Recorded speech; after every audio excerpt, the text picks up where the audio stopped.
সৃষ্টির নিদর্শন, the book of science.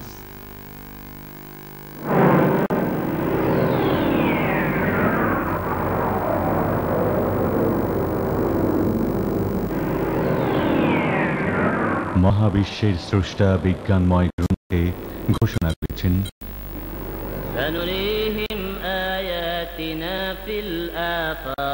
শীঘ্রই আমার নিদর্শনগুলো তাদেরকে দেখিয়ে দেব বিশ্ব চরাচরে এবং তাদের সত্তার মধ্যেও, ফলে তাদের কাছে সত্য সুস্পষ্ট হয়ে ধরা দেবে। সূরা হামিম সাজদা, আয়াত 53। Today across the Muslim world, from Morocco to Malaysia. الذين هم في صلاتهم خاشعون يا أيها الذين آمنوا لا تتخذوا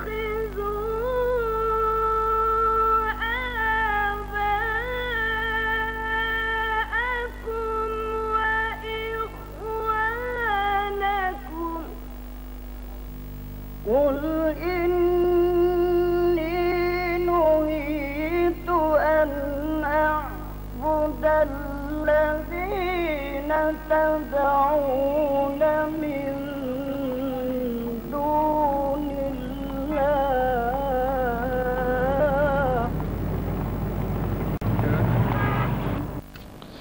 মুসলমানদের জ্ঞানের প্রধান উৎস এ কোরআন। জীবনের সকল দিক ও বিভাগের উপর কোরআন যথাযথ গুরুত্ব আরোপ করে।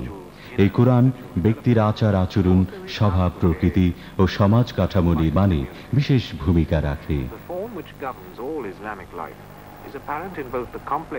নিছক আধ্যাত্মিক উন্নতি নয়, বরং ব্যক্তির জীবন বিকাশই কোরআনের লক্ষ্য, কারণ ব্যক্তি সমাজের মূল ভিত্তি।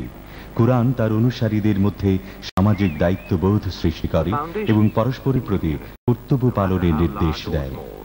গ্রাম বা শহর যেখানেই হোক না কেন, প্রতিটি মুসলিম পরিবারে কোরআনের চর্চা হয়, আর এই চর্চা শুরু হয় শিশুকাল থেকেই।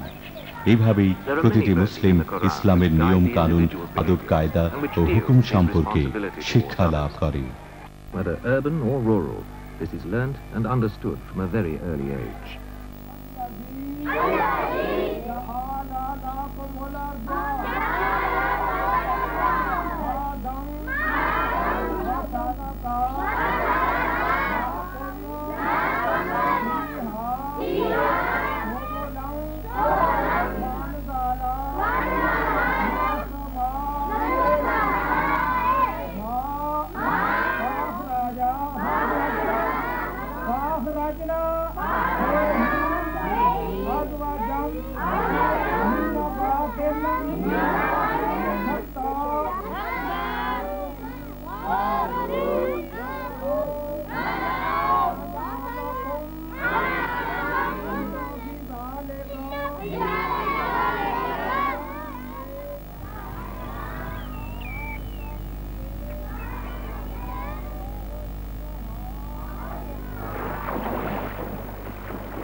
The Quran describes this individual responsibility as a trust that God has given to man. Implicit in this trust is a threefold responsibility: to oneself, to others, and to the natural world. In this way, the individual sees himself as belonging, as a part of the whole, rather than separate. কোরআন মানুষকে তিন ধরনের দায়িত্ব শিক্ষা দেয়: নিজের সম্পর্কে, অন্যের সম্পর্কে, সৃষ্টি জগৎ ও বিশ্ব প্রকৃতি সম্পর্কে। এভাবেই একজন মুসলিম নিজেকে বিশ্ব প্রকৃতির অভিন্ন অংশে পরিণত করে।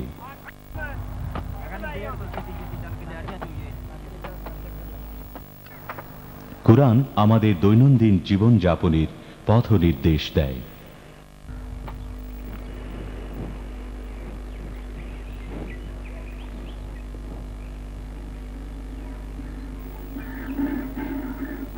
Through the reading of the Quran, কোরআন নাজিলের 600 বছর পর মুসলিম বিজ্ঞানী ইবনে নাফিস কুরআন অধ্যয়নের মাধ্যমে দেহের রক্ত সঞ্চালন পদ্ধতি আবিষ্কার করেন। পাশ্চাত্য জগৎ পরবর্তীকালে বিষয়টি ইউরোপীয় বিজ্ঞানী উইলিয়াম হার্ভের কাছ থেকে জানতে পারে। The distribution of nutrients through the blood to the different organs and glands. তোমাদের জন্য চতুষ্পদ গৃহপালিত জন্তুতে শিক্ষা নিহিত রয়েছে। তাদের পেটে গোবর ও রক্তের মাছ দিয়ে আমরা একটি জিনিস তোমাদের পান করাই, তা হলো খাঁটি দুধ, যা পানকারীদের জন্য খুবই উপাদেয়। সূরা নাহল আয়াত 66।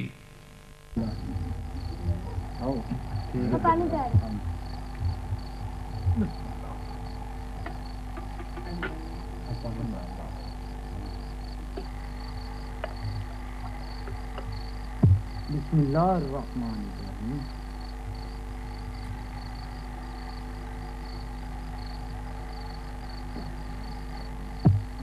शुक्र अल्हम्दुलिल्लाह। ব্যক্তি থেকে সমাজ, সমাজ থেকে জাতি, এভাবে মুসলমানরা গড়ে তুলেছে এক বৃহৎ জাতিসত্তা, যা গড়ে উঠেছে কুরআনের অভিন্ন শিক্ষা থেকে।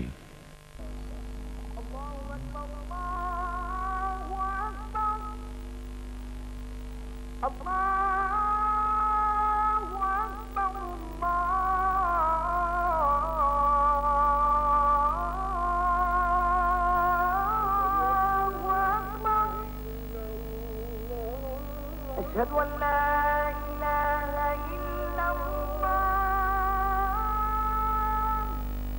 أشهد أن لا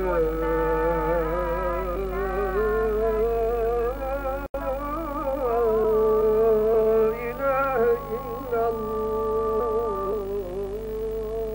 أشهد أن محمدا رسول الله أشهد أن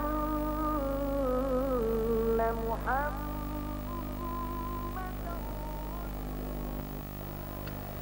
এই কুরআন মানুষকে উপহার দিয়েছে একটি পরিপূর্ণ জীবন ব্যবস্থা। এই জীবন ব্যবস্থা গ্রহণ করার অর্থ আল্লাহকে সর্বশক্তিমান হিসেবে মানা, রাসূল সাল্লাল্লাহু আলাইহি ওয়াসাল্লামকে নেতা হিসেবে মানা এবং কুরআনকে আল্লাহর বাণী হিসেবে গ্রহণ করা। দিনে 5 বার নামাজ কোনো উদ্দেশ্যবিহীন কাজ নয়, বরং এর মাধ্যমে ইসলামের সাথে মানুষের সম্পর্ক সৃষ্টি হয়। অনেকেই বোঝে না যে মসজিদ থেকে বের হলেই কোরআনের সাথে সম্পর্ক শেষ হয়ে যায় না। জীবনের প্রতিটি কাজে আল্লাহর স্মরণ সৃষ্টি করাই নামাজের মূল শিক্ষা। তাই প্রাত্যহিক জীবনের বিবিধ কাজের মধ্য দিয়ে কোরআনের শিক্ষার প্রতিফলন করাই মুসলমানদের কর্তব্য।